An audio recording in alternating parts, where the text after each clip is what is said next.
Report breaking. Sabarimala സ്വർണ്ണക്കൊള്ളക്കേസ് പ്രതി ഉണ്ണികൃഷ്ണൻ പോറ്റിയുടെ വീട്ടിൽ ഒറ്റത്തവണയേ പോയിട്ടുള്ളൂവെന്ന കടകംപള്ളി സുരേന്ദ്രന്റെ വാദം പൊളിയുകയാണ്.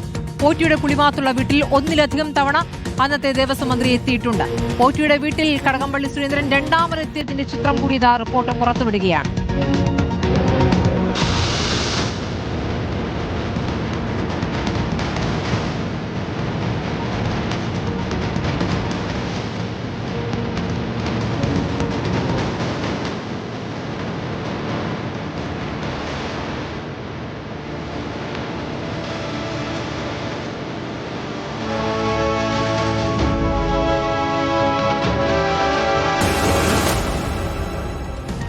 ഡിഗ്രിക്ക് റാങ്ക് ലഭിച്ച പോറ്റിയുടെ അമ്മാവന്റെ മകൾക്ക് കടകംപള്ളി സുരേന്ദ്രൻ ഉപഹാരം നൽകുന്നതാണ് ചിത്രത്തിൽ. മന്ത്രി എത്തിയപ്പോൾ പുളിമാത്തെ വീട്ടിലേക്ക് മകളെ പോറ്റി വിളിച്ചതാണെന്ന് അമ്മാവൻ വെങ്കിടേശ്വരൻ പോറ്റി സ്ഥിരീകരിച്ചു. മോളെ എംഎക്ക് അല്ല ഡിഗ്രിക്ക് ഏതായിരുന്നു? അന്ന് ഫസ്റ്റ് റാങ്ക് കിട്ടി. അത് പൂർത്തിയായില്ല. ഇപ്പൊ PhD എടുത്തോണ്ടിരിക്കുന്നു. കല്യാണം കഴിഞ്ഞോ? കഴിഞ്ഞു. അന്ന് പുള്ളി മന്ത്രിയായിരുന്നോ കടകംപള്ളി? മന്ത്രി വീട്ടിൽ വന്നിട്ടല്ലേ പേന കൊടുത്തു പറഞ്ഞു. അപ്പൊ ഈ ചിത്രം പുളിമാത്ത വീട് തന്നെയാ? പുളിമാത്ത വീട് ആണല്ലേ. നിങ്ങളൊന്നും അറിയാവുന്ന വീടാണ്? ശേഷകാരന്റെ വീടാണ്. ശേഷകാരന്റെ വീടാണ്. ഉണ്ണിയുടെ വീടാ? ഉണ്ണിയുടെ വീട്. ഉണ്ണി അത് അമ്മയൊക്കെ ഉള്ള ആ വലിയ വീട്? വലിയ വീട്.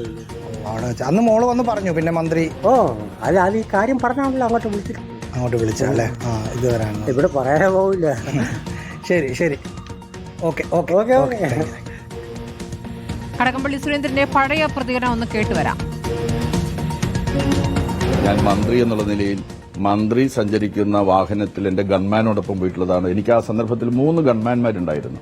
ഞാൻ 3 പേരോടും ചോദിച്ചു, ഒരു പ്രാവശ്യം ഒന്നിലധികം പ്രാവശ്യം യഥാർത്ഥത്തിൽ പോയിട്ടുണ്ടെങ്കിൽ പോയിട്ടെന്ന് പറയാൻ എനിക്കെന്ത് മടി? ഇന്നിപ്പോ റിപ്പോർട്ടർ ചാനൽ പുറത്തുവിട്ടിട്ടുള്ള ആ ഒരു സംഗതി കണ്ടപ്പോഴാണ് എനിക്ക് ബോധ്യമായത്, കുട്ടിയുടെ ഫംഗ്ഷൻ അല്ല, അവിടുത്തെ കുട്ടിയുടെ അപ്പൂപ്പന്റെ അല്ലെന്നുണ്ടെങ്കിൽ പോറ്റിയുടെ അച്ഛൻ പോറ്റിയുടെ എന്തോ തരത്തിലോ ഒന്നുകിൽ സപ്തതിയാകാം, അല്ലെങ്കിൽ 84 വയസ്സാകാം, അല്ലെങ്കിൽ നവതിയാകാം. എനിക്ക് അതും കൃത്യമായിട്ട് അറിയാല്ല. ആ ഫംഗ്ഷന് വേണ്ടിയിട്ടാണ് പോയത്. ആ സന്ദർഭത്തിലാണ് ഫംഗ്ഷൻ കഴിഞ്ഞിട്ടാണ് ഞാൻ എത്തുന്നത്. ഞാൻ ഒരു ഉപഹാരം കൊടുക്കുന്നതായിട്ട് കാണുന്നുണ്ട്. ഫ്രൂട്ട്സ് ഒക്കെ അടങ്ങുന്നതായിട്ടുള്ള സാധനമാണ്. ഞാനതൊന്നും മേടിച്ചോട്ട് പോയിട്ടുള്ളതല്ല. റഹീസ് റഷീദും ഹാറൂൺ ഷിബാലും വിവരങ്ങളുമായുണ്ട്. ആദ്യം റഹീസിലേക്കാണ്. റഹീസ്, ഒന്നിലധികം തവണ പോറ്റിയുടെ വീട്ടിലേക്ക് കടകംപള്ളി പോയിട്ടുണ്ട് എന്ന് അയൽവാസി തന്നെ പറഞ്ഞിട്ടുള്ള കാര്യമാണ്. ഇപ്പോൾ മുൻപ് അദ്ദേഹം പറഞ്ഞ വിവരങ്ങളല്ല പിന്നീട് തെളിഞ്ഞത്. അത് പിന്നീട് വിശദീകരിക്കുന്നത് നമ്മൾ കണ്ടതാണ്. ഇപ്പോൾ അതല്ലാതെ തന്നെ അമ്മാവന്റെ മകൾക്ക് റാങ്ക് കിട്ടിയപ്പോൾ പുരസ്കാരം നൽകുന്നു. ആ പുരസ്കാരം നൽകാനായി അദ്ദേഹം പോയതല്ല. അദ്ദേഹം പുളിമാത്ത വീട്ടിലുള്ളപ്പോൾ അമ്മാവന്റെ മകളെ അവിടേക്ക് എത്തിക്കുകയായിരുന്നു എന്നല്ലേ ഇപ്പോൾ ബന്ധു പറഞ്ഞിരിക്കുന്നത്. അതായത് നിത്യസന്ദർശകനായിരുന്നു എന്നാണ് അതിന്റെ സാരം, അല്ലേ? സ്മൃതി, ഉണ്ണികൃഷ്ണൻ പോറ്റിയുടെ വീട്ടിലെ നിത്യ സന്ദർശകനായിരുന്നു അന്നത്തെ ദേവസ്വം വകുപ്പ് മന്ത്രിയായ ഇന്നത്തെ കഴക്കൂട്ടം MLA-യും CPIM-ന്റെ സംസ്ഥാന കമ്മിറ്റി അംഗവുമായ കടകംപള്ളി സുരേന്ദ്രൻ എന്ന് വ്യക്തമാക്കുന്ന തെളിവുകളാണ് പുറത്തേക്ക് വന്നുകൊണ്ടിരിക്കുന്നത്. ആദ്യം ഉണ്ണികൃഷ്ണൻ പോറ്റിയുടെ വീട്ടിൽ കടകംപള്ളി സുരേന്ദ്രൻ പോയ ദൃശ്യങ്ങൾ നമ്മൾ പുറത്തുവിട്ടപ്പോഴാണ് ഒരേ ഒരു തവണ അവിടെ പോയിട്ടുണ്ട്, അത് അച്ഛന്റെ സപ്തതിയുമായി ബന്ധപ്പെട്ട ചടങ്ങിനാണ് എന്ന കാര്യം അദ്ദേഹം പറയുന്നത്. അതിൽ ഊന്നി അന്ന് കടകംപള്ളി സുരേന്ദ്രൻ പറഞ്ഞത് ഒരേ ഒരു തവണ മാത്രമാണ് ഞാൻ പോയത്, ഔദ്യോഗിക വാഹനം ഉപയോഗിച്ചാണ് പോയത് എന്നാണ് പറഞ്ഞത്. പക്ഷേ അന്ന് കടകംപള്ളി സുരേന്ദ്രൻ പറഞ്ഞത് കള്ളമാണ് എന്ന് വ്യക്തമാക്കുന്ന ദൃശ്യങ്ങളാണ്, ചിത്രങ്ങളാണ് നമ്മൾ ഇന്ന് പുറത്തുവിട്ടത്. അതിൽ ഉണ്ണികൃഷ്ണൻ പോറ്റിയുടെ പുളിമാത്തെ വീട്ടിൽ വീണ്ടും ഒരു ദിവസം കൂടി അന്നത്തെ ദേവസ്വം മന്ത്രിയായിരുന്ന കടകംപള്ളി സുരേന്ദ്രൻ പോയിട്ടുണ്ട് എന്ന് വ്യക്തമാവുകയാണ്. അവിടെ അന്ന് കടകംപള്ളി സുരേന്ദ്രൻ പോയത് ഉണ്ണികൃഷ്ണൻ പോറ്റിയുടെ അമ്മയുടെ സഹോദരൻ വെങ്കിടേശ്വരൻ പോറ്റിയുടെ മകൾക്ക് സമ്മാനം കൊടുക്കാൻ മാത്രമായിരുന്നില്ല എന്ന് ഉറപ്പിച്ചു പറയാൻ സാധിക്കും.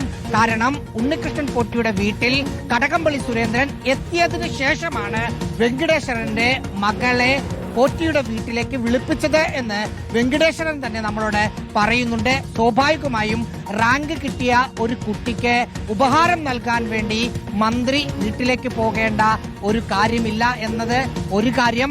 മറ്റൊന്ന്, ഇനി ഉപഹാരം നൽകാനാണ് പോകുന്നതെങ്കിൽ പോലും മന്ത്രിയാണ് അന്ന് അദ്ദേഹം എത്തുന്ന സമയത്ത് ഈ റാങ്ക് കിട്ടിയ കുട്ടി ഈ വീട്ടിൽ തന്നെ ഉണ്ടായിരിക്കണം. അതല്ലാതെ മന്ത്രി അവിടെ എത്തിയതിനു ശേഷം ആ കുട്ടിയെ വിളിച്ച് ആ കുട്ടി വീട്ടിൽ നിന്ന് ഡ്രസ്സൊക്കെ മാറി വരാനുള്ള ഒരു സാവകാശം കൊടുക്കുമെന്ന് സാമാന്യമായി ചിന്തിച്ചാൽ മനസ്സിലാക്കാൻ സാധിക്കും. അതുകൊണ്ട് അന്ന് ഉണ്ണികൃഷ്ണൻ പോറ്റിയുടെ വീട്ടിൽ എന്തിന് കടകംപള്ളി സുരേന്ദ്രൻ വന്നു എന്നതിൽ ഇനി അദ്ദേഹമാണ് അല്ലെങ്കിൽ പോറ്റിയാണ് ഒരു വ്യക്തത നൽകേണ്ടത്. തുടക്കം മുതൽ ഇതിൽ ഉണ്ണികൃഷ്ണൻ പോറ്റിയുടെ വീട്ടുമായി അടുത്ത ബന്ധം ഇപ്പോൾ കടകംപള്ളി സുരേന്ദ്രൻ നമ്മളോട് പറഞ്ഞതനുസരിച്ചാണെങ്കിൽ ഉണ്ണികൃഷ്ണൻ പോറ്റിയുടെ വീട്ടിലെ ഒരു നൂൽക്കെട്ട് ചടങ്ങിൽ അദ്ദേഹം കുഞ്ഞിന്റെ നൂൽക്കെട്ട് ചടങ്ങിൽ പങ്കെടുത്തു, അച്ഛന്റെ സപ്തതിയിൽ പങ്കെടുത്തു, അമ്മാവന്റെ മകൾക്ക് റാങ്ക് കിട്ടിയപ്പോൾ ഉപഹാരം നൽകാൻ പങ്കെടുത്തു എന്നൊക്കെ പറയുമ്പോൾ എത്ര അടുത്ത ബന്ധമായിരുന്നു ഉണ്ണികൃഷ്ണൻ പോറ്റിയുമായിട്ട് കടകംപള്ളി സുരേന്ദ്രൻ ഉണ്ടായിരുന്നത് എന്നത് നമ്മളൊന്ന് ആലോചിച്ചു നോക്കണം. അത് മാത്രമല്ല, സ്വാഭാവികമായും ഒന്നാമത്തെ ചിത്രം പുറത്തു വന്നപ്പോൾ ഇനിയും അവിടെ പോയിട്ടുണ്ട് എങ്കിൽ അടുത്ത ചിത്രങ്ങളും പുറത്തു വരാനുള്ള ഒരു സാധ്യത കടകംപള്ളി സുരേന്ദ്രൻ മുൻകൂട്ടി കണ്ട് ആ തരത്തിലുള്ള പ്രതികരണമായിരുന്നു നടത്തേണ്ടിയിരുന്നത്. പക്ഷേ അങ്ങനെയല്ല, ഉറപ്പിച്ചു പറഞ്ഞു ഒരു തവണ മാത്രമേ പോയിട്ടുള്ളൂ എന്ന്. പക്ഷേ ഒന്നിലധികം തവണ പോയിട്ടുണ്ട് എന്ന് വെളിവാക്കുന്ന, സ്ഥിരീകരിക്കുന്ന ചിത്രങ്ങളാണ് നമ്മൾ പുറത്തുവിടുന്നത്. ഇതിൽ പ്രതികരണം ആരാഞ്ഞില്ലേ റഹീസ്? എന്താണ് അദ്ദേഹത്തെ കിട്ടുന്നുണ്ടോ? കടകംപള്ളി സുരേന്ദ്രനെ ഫോണിൽ കിട്ടുന്നില്ല. അദ്ദേഹം LDFന്റെ നിയോജകമണ്ഡലം തലത്തിൽ നടത്തുന്ന യാത്രയിലാണുള്ളത്. ആ യാത്ര നടക്കുന്ന സ്ഥലത്തേക്ക് നമ്മുടെ റിപ്പോർട്ടർ പോയിട്ടുണ്ട്. അല്പസമയത്തിനകം അദ്ദേഹത്തിന്റെ ഒരു പ്രതികരണം കിട്ടും എന്നാണ് കരുതുന്നത്. ശരി.